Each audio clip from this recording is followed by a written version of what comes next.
This interview is a conversation with artist Maya Leepens.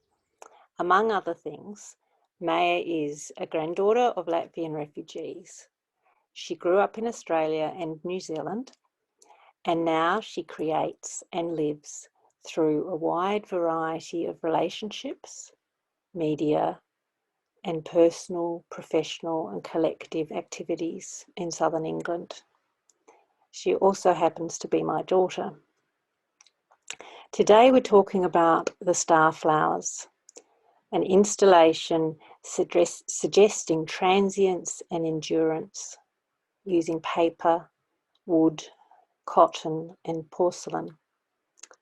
This piece was first exhibited at Sandham Memorial Chapel as part of a CAS exhibition entitled Saturated Space in 2020. We talk about Starflowers before, during and after the Sandham event. And we also explore their presence within Maya's wider life and well-being and their influence on her current work. We are highly likely to talk about other things as well. When you're thinking about the Starflowers, first of all, just to get us warmed up, what 3 or 4 words come to mind for you?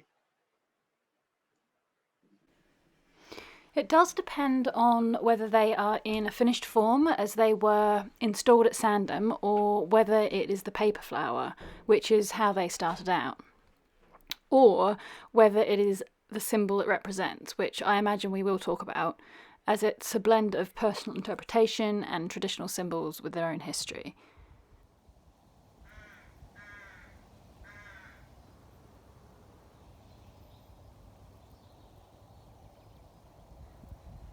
Words that come to mind are pointy, delicate, wishes or whispers.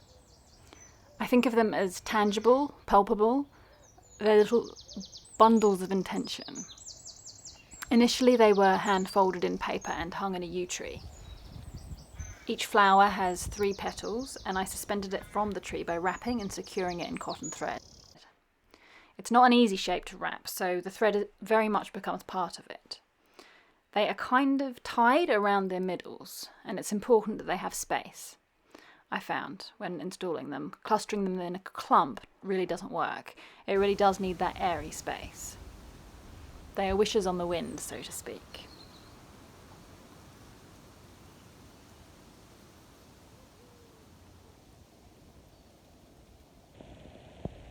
In spring 2019, I carried them to the yew tree and I hung them up. I think there were 3, maybe 4, and I hung them up where people walk past with their dogs every day. And I climbed into the tree and I took some photos of myself with the flowers. And yew trees are very, very dark. They have very dark, frondy branches, and they keep their leaves all year round. They are symbolic of immortality. I think the only way the yew tree dies is by drowning. Some people believe that the yew tree is the tree of life in some traditions. Obviously, a lot of traditions have a tree of life, and its personality, this particular tree, is very grounded, wise, like a grandmother tree. Anyway, I put these white flowers up made of thick paper, and they had a beautiful backdrop of contrasting dark foliage. And what really struck me was I thought that they would disintegrate and get weathered, but every time I went back, they were unscathed, and I started feeling like they were having an unusually long life in this tree. The tree was looking after them. Something special was going on. Or maybe paper lasts a long time, and this was a great discovery because they even survived into the autumn months. They didn't get mouldy or dirty or misshapen for 8 months. I didn't take them down until they started to lose their crispness. But that was the beginning, and that was an installation in itself. I did think about doing it again around the same time of year the following spring. The white colour, it has significance. It has that spring newness, like a snowdrop, I guess. the description you've just given, in a way, is the first iteration and the first installation. And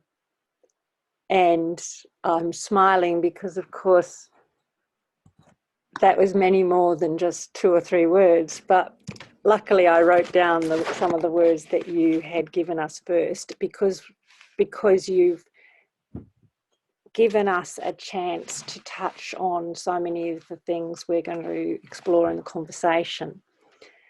So I think the first one you mentioned was pointy, delicate, whispers and wishes, tangible, palpable, bundles of intention, handcrafted, journey.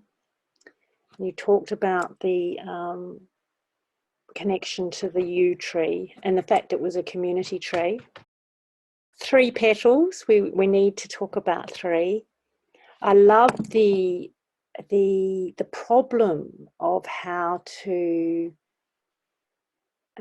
hang them, because they're so, as you say, they're very tangible, and I can imagine what it's like to hold them. I have to stop for a moment here and say I've never had the chance to hold one. So, you know, all I can see, I've seen the original paper, the images of the original paper ones, but I also see the translucence and the softness of the porcelain on the ones for Sandham.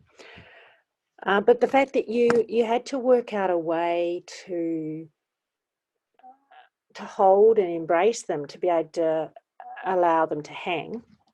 So they're tied in the middle. They need space. Space is one of the things that I also got a sense of,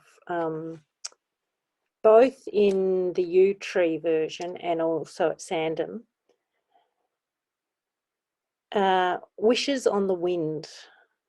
And I think that's one of a number of beautiful ways to think of them. The other thing that you mentioned before you started really talking about the installation in the trees was, you said something that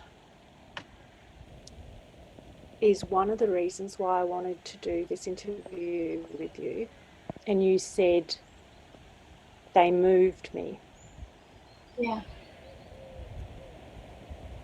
Yes, that's my intention with my work, to touch others and for the artwork to be touched by them.